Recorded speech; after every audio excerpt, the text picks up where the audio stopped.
To understand how to keep data secure, we need first to identify and understand what do we mean by data lifecycle. Data lifecycle is the stages that data enter or be at it since its creation and until this data will not be anymore used by the organization. So in data lifecycle, we start by creation of data. And then after you create the data, you probably will store it on a hard drive, on a tape drive, on a DVD-ROM until you will need to use it.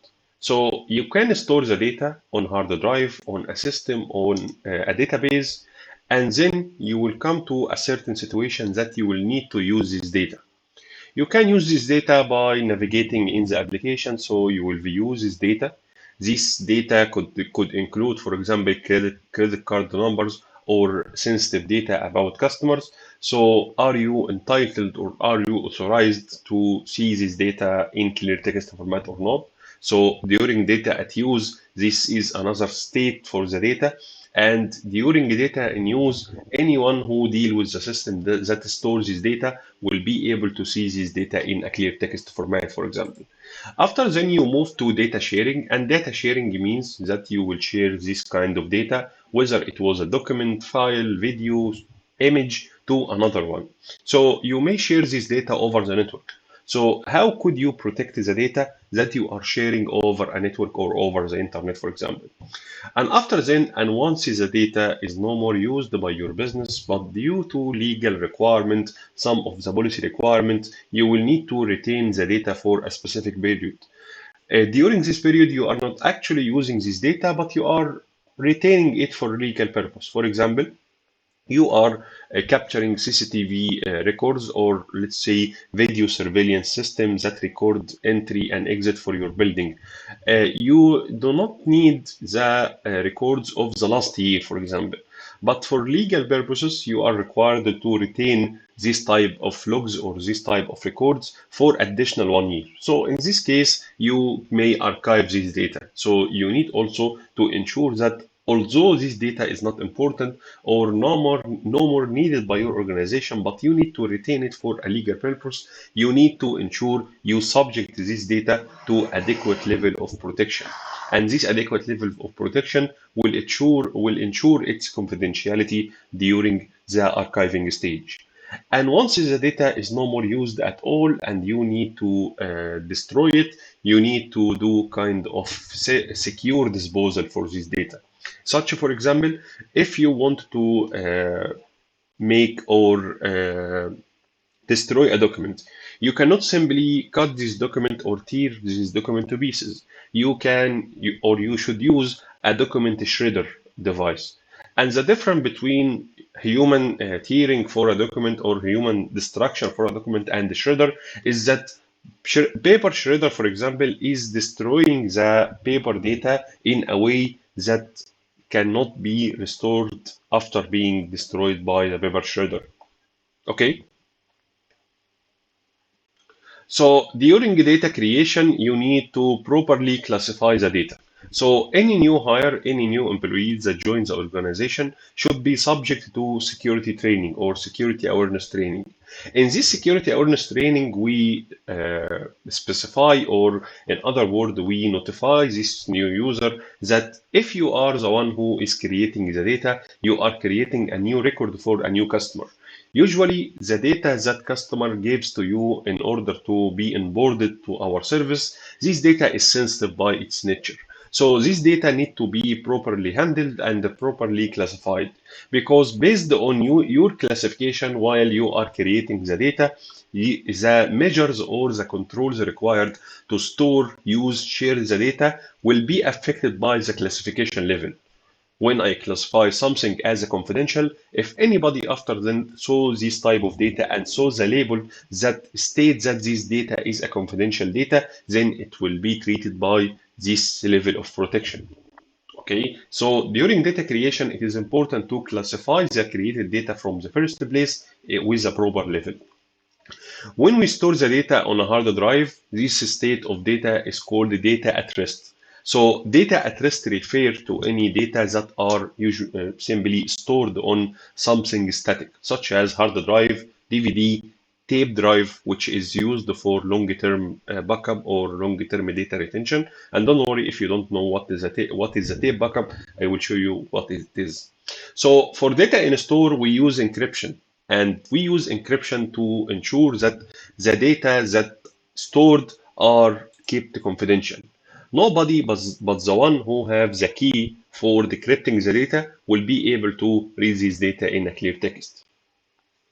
Data in use refer to the state of the data that, for example, data is processed by an application. And I am as an application administrator, I can see anything inside this application.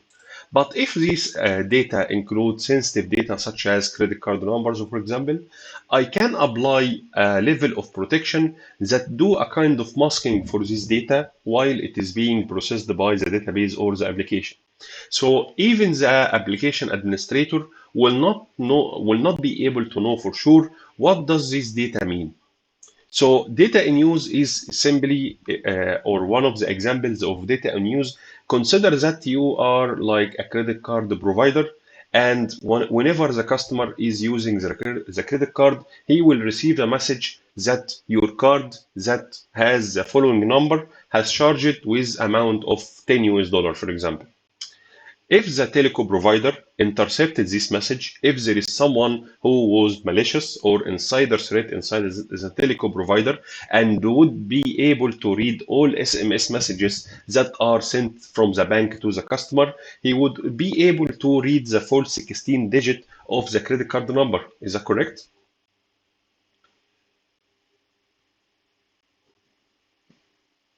Yeah, that's right. Because if the full 16 digits were not masked, like the last four digits, for example, are only appear from the message. So in this case, the data could lose its confidentiality. So data in use is the protection measures that we take for the data to ensure that during the usage of this data, the data will not lose its confidentiality. And one of the examples for data in use protection is the masking of credit card number in SMS when you receive a message from your bank that your card has been charged with a specific amount of money.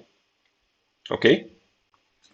In data sharing, we are concerned about sharing data, which in other term means moving data from someone to some other one. And we can use the internet for moving the data. We can use a protocol such as HTTP, for example. So how to secure data that we are moving using HTTP or Telnet or FTP protocol? I guess we discussed this point earlier by doing encryption, by using a secure version. So for data that in motion or that is transferred between someone and someone else or subject to another subject, we refer to this kind of data or this state of data as data in motion. And again, the security control that secure data in motion is the same control that could secure data at rest, which will be the data encryption. But of course, the type of encryption will differ, and that's what we are going to discuss a little bit later. When you archive the data, as we mentioned, you retain this data because you need to keep this data in your organization for a kind of legal requirement or a business requirement. So even you are archiving the data, you need to ensure that you will store this data in a way that does not compromise its confidentiality. So if you were applying encryption for any data labeled as confidential, you should also classify or label or protect the data that in archive with the same label, with the same protection measures that used during the store, which in other terms, the same level of encryption. Okay? Okay, so do we are familiar with what do we mean by tape drive? So simply, we are all aware about what the backup is, right? Backup is taking a copy from data. Where would we store the backup?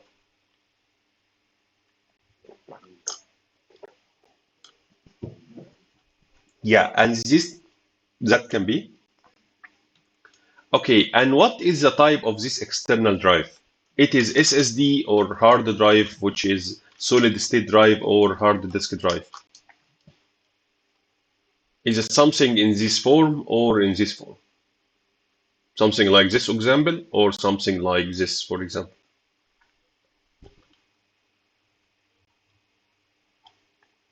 Actually, this is the common types of hard drives that we know so far, right? But the problem in these hard drives is that you may find, for example, this hard drive has SATA interface, and this one could have SATA interface as well. This hard drive is based on magnetic components, for example. So the hardware components here could have a lifespan, like, for example, 20 years, for example. And after this 20 years, the data could be destructed automatically or be removed in another way or something like this. At the end, any technology has a validity duration.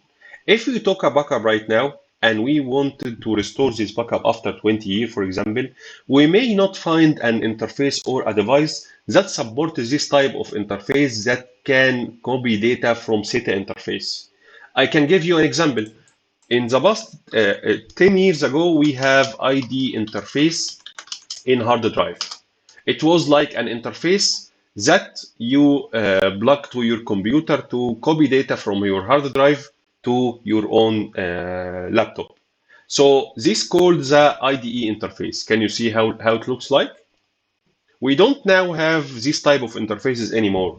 So if somebody have data stored for a longer term, like 5 years, 10 years, 20 years on a hard drive that has only IDE interface exists, he will need either to find a converter that transfers IDE to SATA, or look for a drive or a computer that support capturing data from the IDE. Okay, so to come over this situation, we have solutions called tape storage. Tape storage is simply like a device, and this device is connected with your backup software. It may look like this, okay? When you Yeah, and when you talk a backup, this backup is transferred to the tape storage, and this tape storage writes the backup to a tape drive such as the one that you are seeing now on the screen.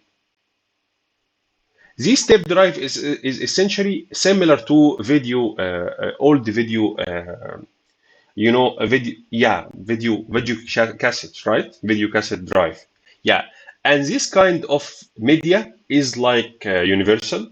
They consider it for long-term investment.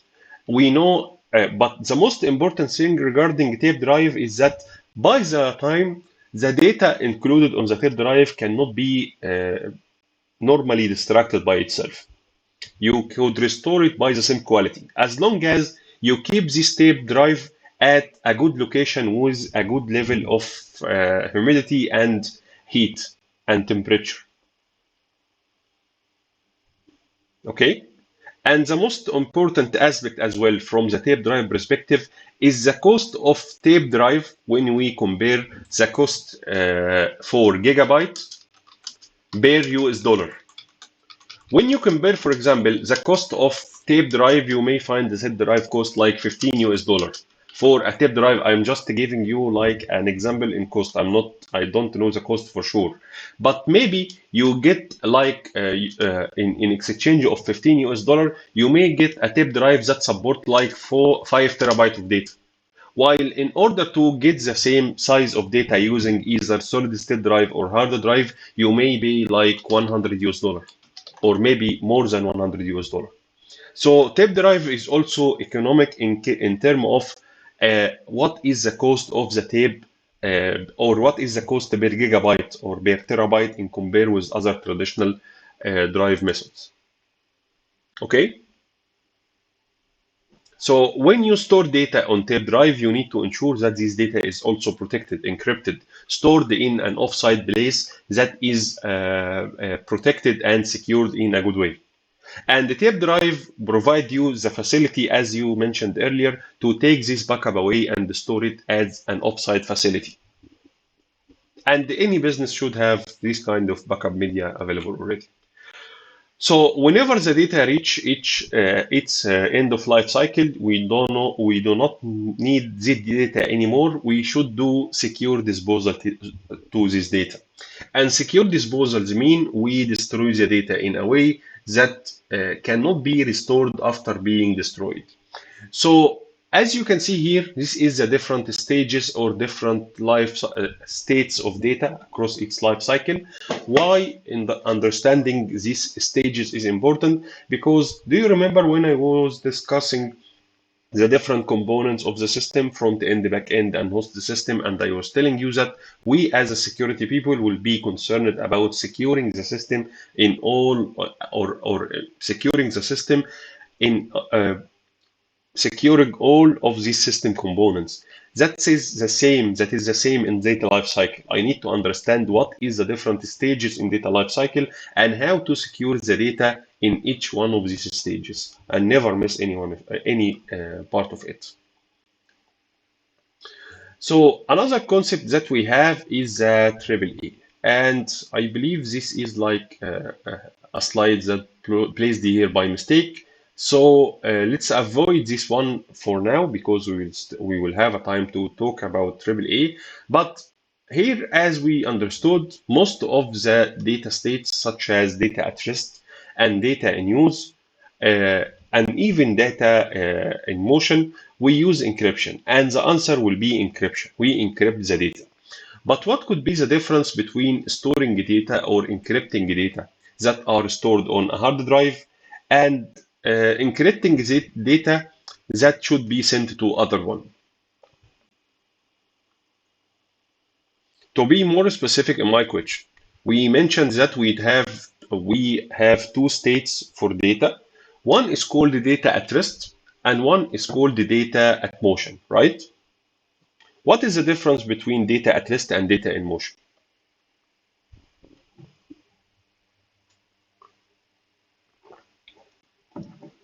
That's right. And why do we need to use different encryption methods for data at rest and data in motion? Data at rest at the end is data written on my hard drive or written on my external hard drive. Okay? So whenever I need to restore my data back or read it once again, I will simply open my phone and write the password. And this could be like the key that the data was encrypted using it before. Okay? So data at rest, I do not need to access this data over a network. So I can simply enter the encryption key directly to the drive. So there will be no option or no possibility that someone could intercept me while I am writing the password and know what is the encryption key. So data at rest use a kind of encryption algorithm called the symmetric encryption algorithm. And the symmetric encryption algorithm means that we have a single key, and using this key, we can encrypt data and decrypt data. Clear? But this is not the case when I am dealing with remote data or data that I am sending to you or anybody else. When we talk about data in motion, I could encrypt the data before sending it to you. But how could you know the key that I used to encrypt this data? I cannot encrypt the key because at the end you still need to read this key in a clear text format in order to be able to decrypt the data that I'm going to send it to you, right?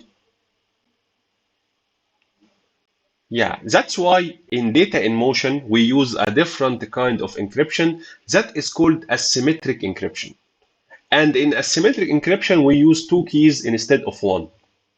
One will be called the public and the other one will be called the private. And we will describe in detail how how all of that work in a good way. So symmetric encryption provides two functions, confidentiality and integrity, while asymmetric encryption provide confidentiality, integrity, and non-repudiation. We may have heard about the term digital signature, right? What do you think about digital signature? What does this word indicate in a simple English form? What do we mean by digital signature or signature in general?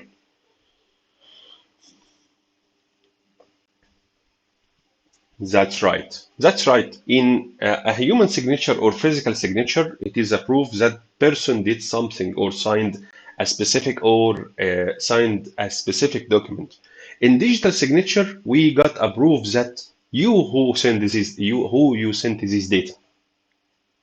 Asymmetric encryption, as it used two kind of keys, and we will explain that one of them is called the public and other one called the private. The public key, as the name of it implies, is a public key. It is general. Anybody could know it. I could know the public key of anybody of you. Why? Because when I want to send the data to anybody of you, I will get your public key and I will encrypt whatever data I need to send to you, and then I will send it to you encrypted using your public key. We have an interesting concept in the asymmetric encryption that whatever data that got encrypted using your public key can only be decrypted using your only private key. Okay? Clear or not clear? But yeah, go ahead, please. Yeah,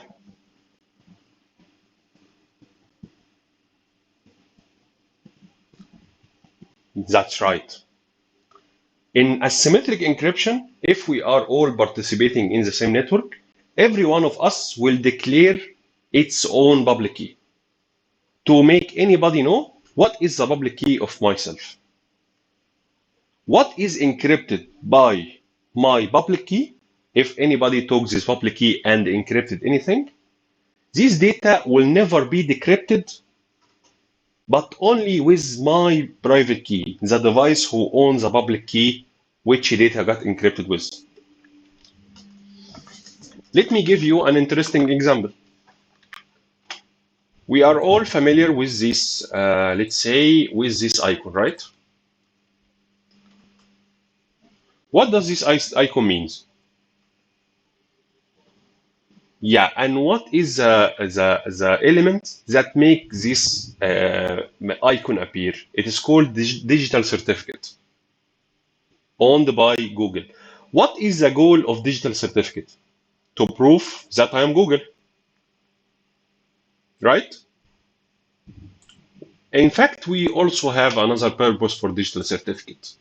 In digital certificate, Google announced to the whole of the world what it is public key. So whenever I need to send the data to Google, I will use the key that you are currently here see on the screen. I will apply a specific algorithm to encrypt the data and send it to Google. Anyone who could intercept this encrypted data, if he used the same key, he will not be able to decrypt this data. Only Google, who has the private key linked with this public key, will be able to decrypt this data. Fine? And as we understood now that anything is encrypted using the public key can also be decrypted, can only be decrypted using the private key of the same person, the opposite is correct. Anything that is going to be encrypted using my private key can only be decrypted using my public key. So digital signature is simply what? While I am sending you a message, I will talk like the hash of this message. Do we remember the hash, which we used to prove that file has not been changed since it was sent?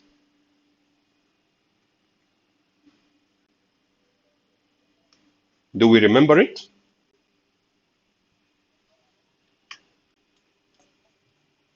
I believe no, right? Okay, I will give you a short like. Do you remember when we created a document and then we right click on this document and then we generated a hash for this document? And this hash looked like this?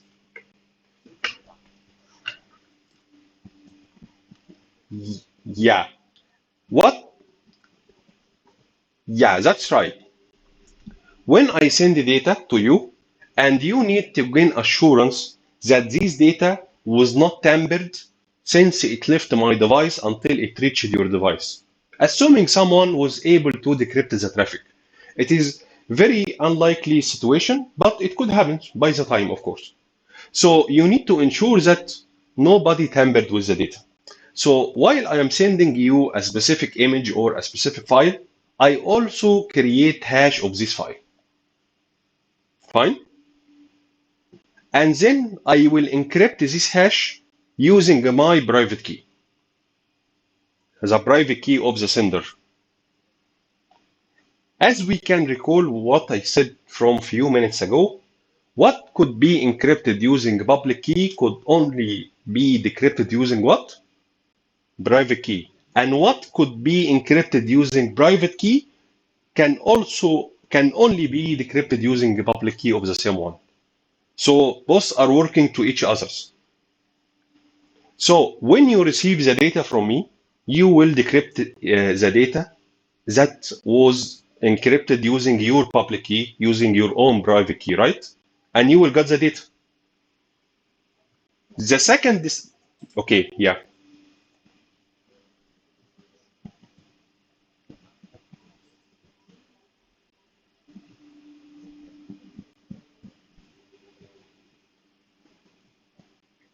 It is the same, and don't worry, we will explain it in like a flow chart like this. So we will explain it in detail. But I'm just making sure that basics are well understandable. We are now understood how I can preserve the confidentiality, how I can send you data, and nobody can read this data but you. How? I will take your own public key, I will encrypt this data, and I will send it to you. You, the only one who can decrypt what is encrypted using your own public key, right? How to prove that this data was not tampered? This is another or next step or another concept here. I will generate a hash for the data that I am going to send it to you. And then I will encrypt this hash, but this time not using your own public key. I will encrypt it using my own private key. Fine. I will send it to you.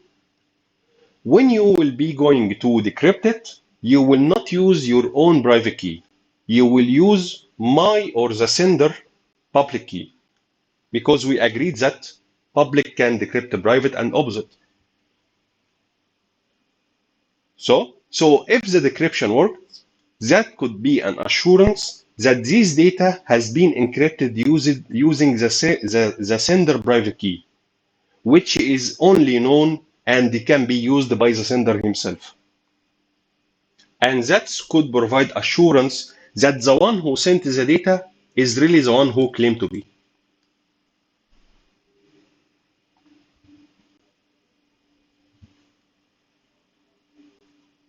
This is the concept of digital signature. Asymmetric encryption can help you achieve confidentiality, integrity, and non-repudiation or digital signature, while symmetric encryption does not. Symmetric encryption only help you to achieve confidentiality, integrity.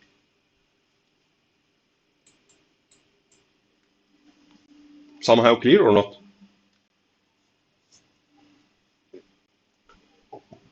So we have a couple of encryption types for symmetric encryption. You may hear about AES, which stand for Advanced Encryption Algorithm.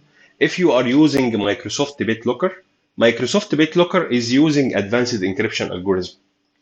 We have also what is called the Data Encryption Standard and Triple Data Encryption Standard, and both of these two protocols of encryption are no more used because they are insecure. But we may find some old systems that still support this kind of encryption algorithm, such as you know about IPsec tunnel. When I say that I need to connect two branches with each others, so I create a tunnel over internet to connect my remote branches with each others. Anyway, no problem. But in practical, I can see many people are still using this protocol unless it is not so much secure. But due to hardware limitation or due to issues in hardware, they might still use some kind of encryption. And in some countries, third world country and developing country, they may be restricted from using something such as advanced encryption algorithm. They could only use something such as this or triple this. Okay, and this is also could have kind of political reasons.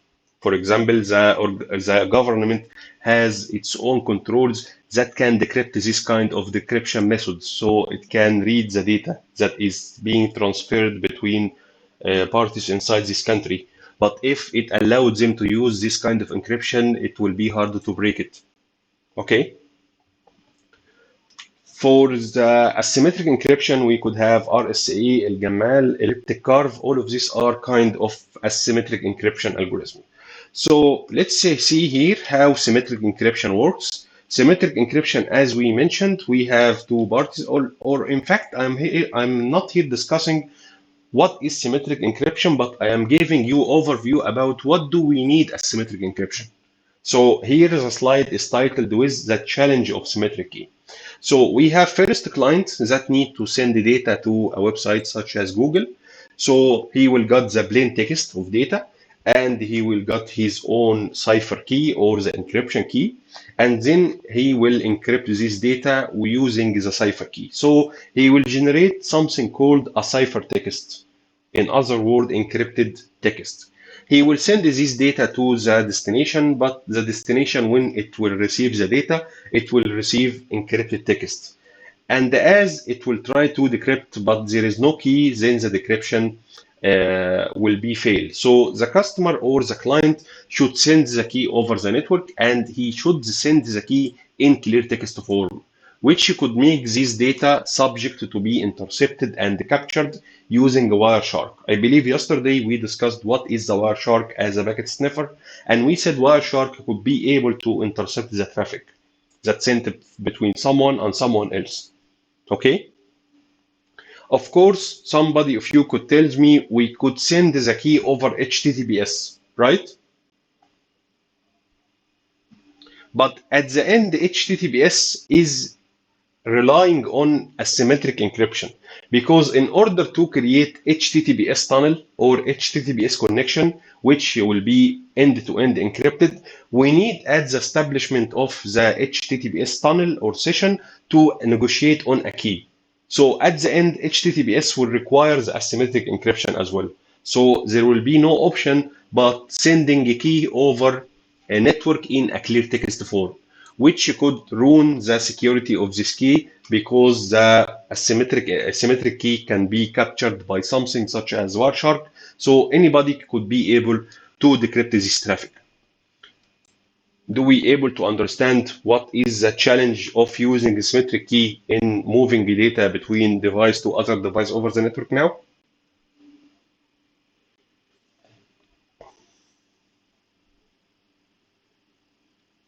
Okay. So the situation in asymmetric encryption will be different. If we have two parties that are trying to communicate with each other over the asymmetric encryption algorithm, each side of the connection will have two keys. First one is the private and second one is the public. And as we agreed, public is public. It can be provided to anybody. Okay? But private should be kept private for the one who owns this key. Okay?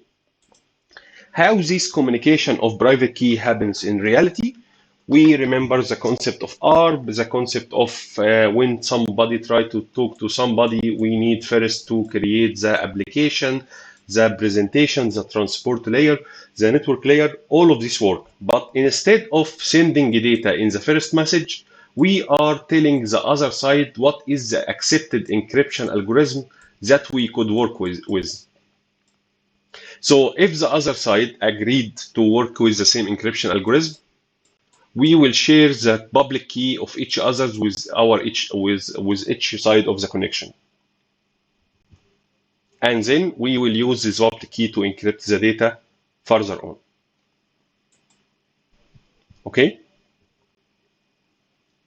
So when the two sides start to communicate at the first time, you will first negotiate to exchange the public key. So by doing the negotiation, the first side will send the public key to the second side, which will start to encrypting data using the private key of the second side.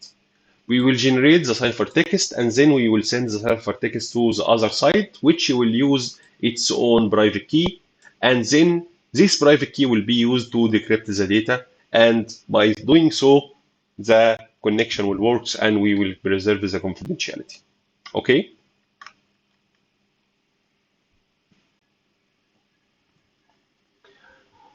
So, in the internet, we rely on the asymmetric encryption algorithm, but using another form of communication called the PKI, or public key infrastructure. Public key infrastructure is the way that proves that whenever we open Google website, we got this message which indicates the connection is secure. But in some cases, we can find or receive message similar to this message. What could be the reason for seeing such a message when you open a website?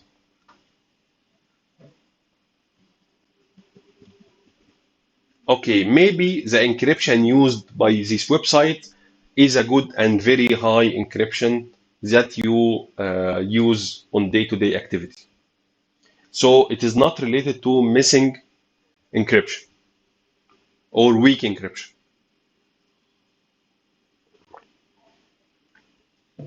By the time we wanted to add another capability in our browsers to identify if the website that I'm trying to open is really what it claims to be or not. For example, when we were discussing yesterday the concept of DNS poisoning, we said that intruder can send a malware that can modify host file. So instead of opening the real bank website, you will be redirected to a website controlled by the hacker, right? So we wanted like a mechanism that can validate if the site that I am trying to open is really the correct site or not. Is it really Google or something else? So to achieve this, we created, or the world of course created, a concept called public key infrastructure. The public key infrastructure is consisted of server or master server called a certificate authority. What do we mean by certificate authority? In language term, certificate authority. Someone who issue proof or certificate, right?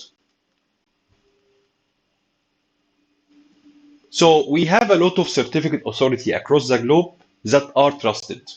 And whenever you build a new website, you issue a request from your website, which is called certificate signing request. This request is moved to a server called registration authority. I don't know if you are familiar with the word or company called DigiCert, Komodo. Okay, DigiCert and Komodo are one of the well-known certificate authority on the web. Whenever you want to create a new website or a bank website or something like this, just let me try something. For example, I will try to open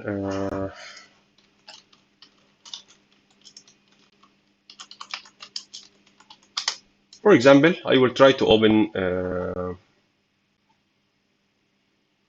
this website. So when I open this certificate and then open the connection is secure, certificate is valid, I will find that this certificate is issued to a website with this name, and it was issued by DigiCert Global G2 TLS. Who issued this certificate is the certificate authority. It kind of prove that if you got this certificate from a website, this is like a stamp from our side as a DigiCert, proving that this certificate was given to this website. So don't worry, you are dealing with the correct one. Fine? So the website administrator will issue a request to create a certificate for his website. The request will go to a company or a part from the certificate authority organization called the registration authority. They will ask you to send an email from your own domain or from your company domain to prove that you have access to the domain where the data is being sent from. Then they will validate this request, and if it is okay, they will send it to the certificate authority to create a certificate for the one who requested it. This happens only one time per year, for example. And then the certificate authority will send or will create the certificate and will send it to the website administrator. The website administrator after then can take this certificate and install it on his browser. So whenever anybody open the browser will receive this certificate, okay? And when you open the information of this certificate, as I mentioned, you will find who issued this certificate and most importantly, the serial number of this certificate. So each certificate will have a kind of serial number that define who generated it or the unique ID of this certificate. Also in this certificate, you will find that this certificate is valid from 6th of May and valid until 4th of August. So usually certificates has a validity period which could be like 30 days, for example, 90 days or 1 year. Okay? And after the expiration, this certificate should be renewed to make sure that this site is still under administration and under secure caution by security team. Whenever somebody come and open and try to open this website, and lastly and most importantly, after certificate authority provides this IP address or provides this certificate to the website who requested it, it will give or update another server called a verification authority. Verification authority will have is some server that has a kind of table, and in this table it will mention that on 6th of May a certificate with the following serial number issued to a website called google.com and will write this in its own database. So whenever someone tries to open this website, the website will respond with the certificate, which includes the public key and serial number and validity and the name of the issuer, right? So the user browser and in automatic way will check for who is the verification authority for the one or for the CA who issued this certificate. And the browser will in background ask this verification authority if this certificate is valid or not.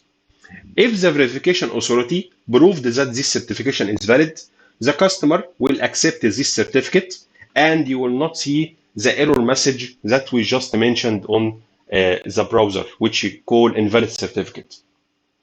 And then the connection will work in a secure way. Okay? So in your Windows system, or if you are using Windows system, when you open the Microsoft Management Console, which you can run it using MMC, you will get the following message, I believe, or you will get the following interface. Allow me just to show it to you. You can create file and add, remove, snap in, and then select certificate. And this will show you what is the current certificate and certificate authorities trusted by Windows. So when you go to trusted root certificate authorities, you will find a list of all CA servers that Microsoft trusts the certificates that are signed by them. One of them, for example, is the DigiCert, which I was mentioning. One of them could be Global Sign. One of them could be Komodo. Microsoft also has its own certificate authority. Okay?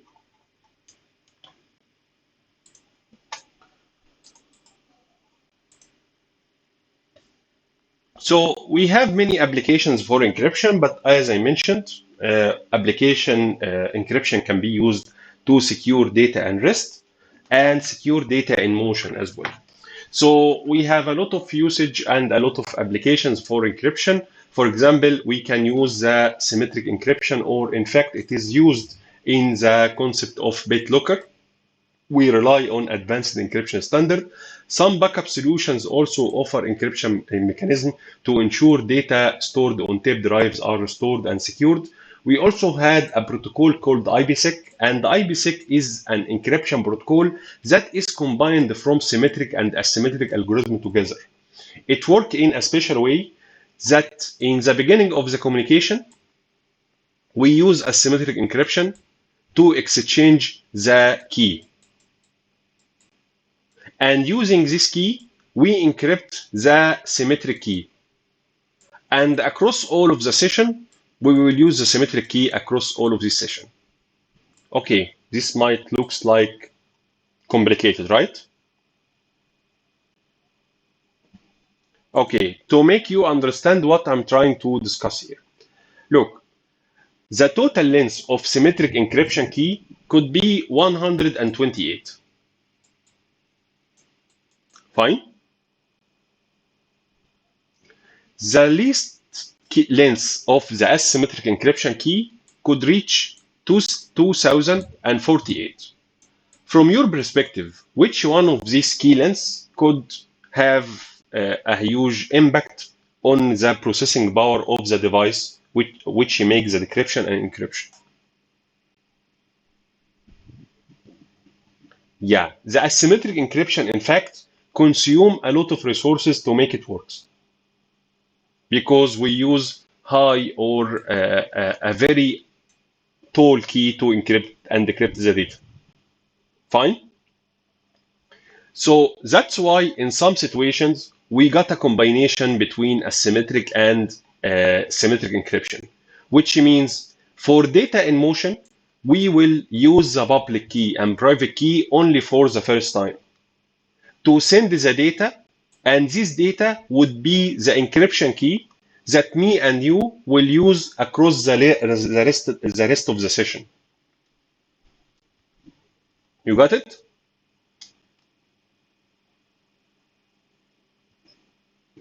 So instead of sending data by using the asymmetric encryption, we are simply sending encryption key.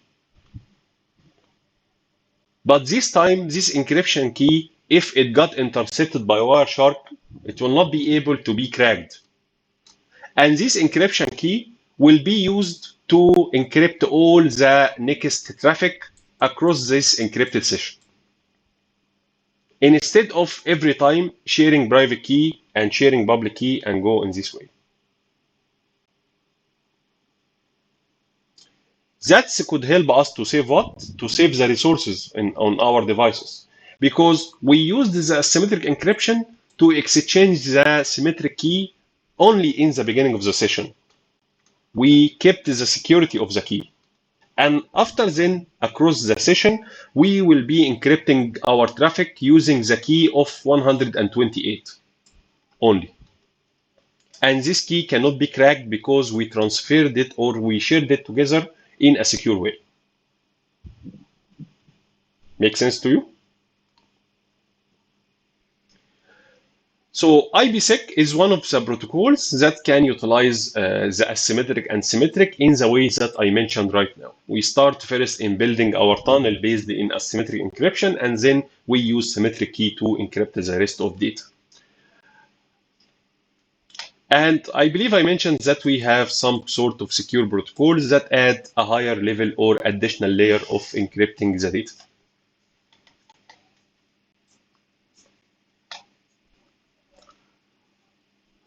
And this part is really not useful right now. If you understood the difference between symmetric and asymmetric, the concept of public and private key, it will be great for me.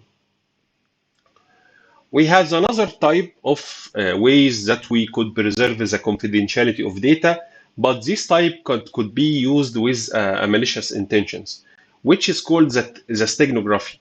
Stenography is a technique of hiding something inside other thing. Malicious actors use stenography to embed malware, for example, inside legitimate applications. Could you remember the concept of backdoor or Trojan horse? In Trojan horse, we have a legitimate app or application that looks like good application, but inside of it, it includes malicious code. So stenography, when we try to apply it by ourselves, I will give you an example by hiding image inside one image, but this is a silly example, by the way. But the concept of stenography is hiding object inside object. Back to Cold War and all of these eras, we could have like what is called, I believe, disappearing ink or secret ink. And using secret ink, we can write secret messages.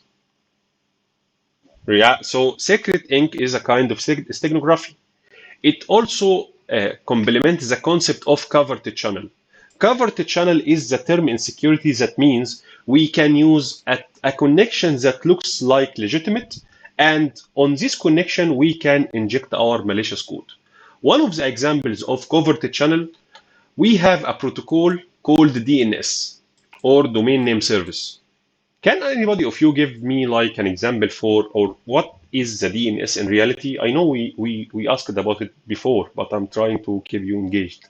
So could we elaborate what do we mean by DNS, or domain name service?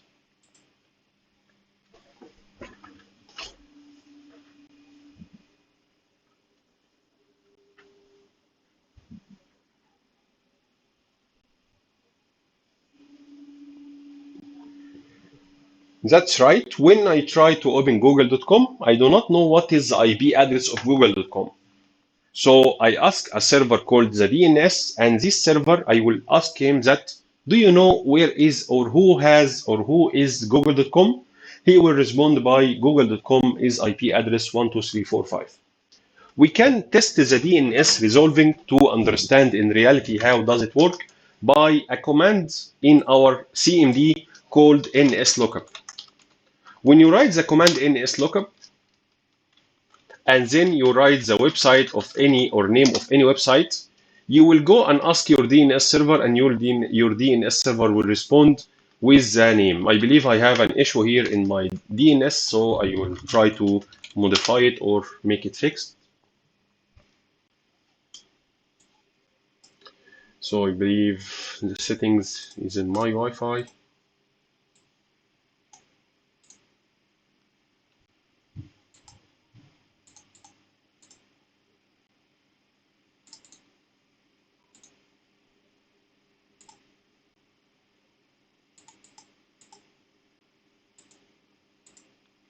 Anyway, it seems that my laptop is using all the DNS configuration. So I can do other thing, which is nslookup. Then I will specify the server to be 8.8.8.8. And in case you don't know, 8.8.8.8.8 is a very popular DNS server managed by Google. So when I write www.google.com, my device will go to Google website and or Google DNS server, and it will ask Google what is the IP address associated with this record. Just to make it clear to you, I will try in the same time to open Wireshark from my device, and I will filter by DNS messages only. So whenever I send a request here, I should get a message on Wireshark indicating that my device was trying to ask the DNS server about data. So if you can see here, you will find that my device is asking about a lot of queries. I was asking about Kaspersky. I was asking about Windows. I was asking about, let's say, if we go a little bit on top, I was asking about Google, and then the server responded with the IP address related to what? Google. Can you see it? So as the DNS service is one of the services that could require you to open connection from your local network to external DNS servers, hackers will know that you are by default allowing any DNS traffic going to port 53 to any destination on the internet to pass from your firewall. So they can use the same port to transfer or to communicate with their command and control servers. This is what do we mean by covert channel. by having a channel or a connection that is legitimate, and we may utilize the same connection to send our malicious codes or our communication with the command and control server. Could we remember what is the command and control server? CNC. It is the server that is controlling the botnet and various devices that are impacting or in other words, the sending controls to botnets in order to create attacks such as the DDoS. Okay.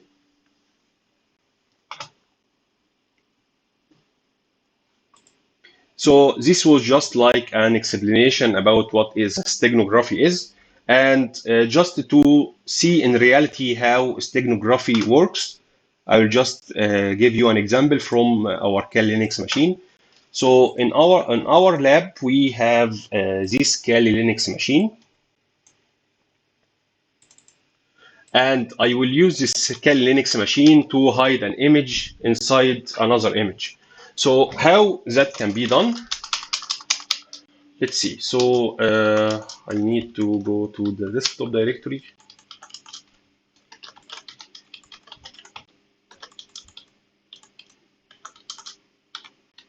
Where am I?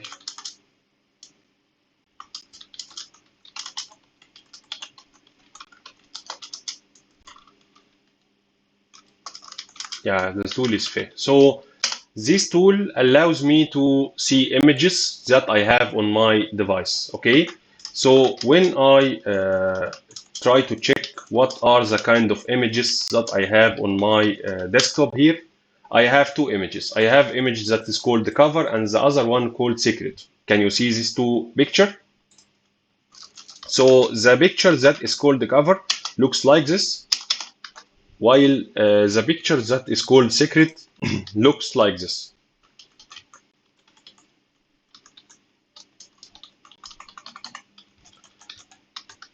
So what I'm going to do right now is that I will embed this picture, which is called secret, inside the picture that is called Fe. Before doing this, I will just do this command, which will give me like information about what is the size of each image. So the first image here is 198 kilobyte, while the second image here, which is called secret, is 8.3 kilobytes. So I will use a tool.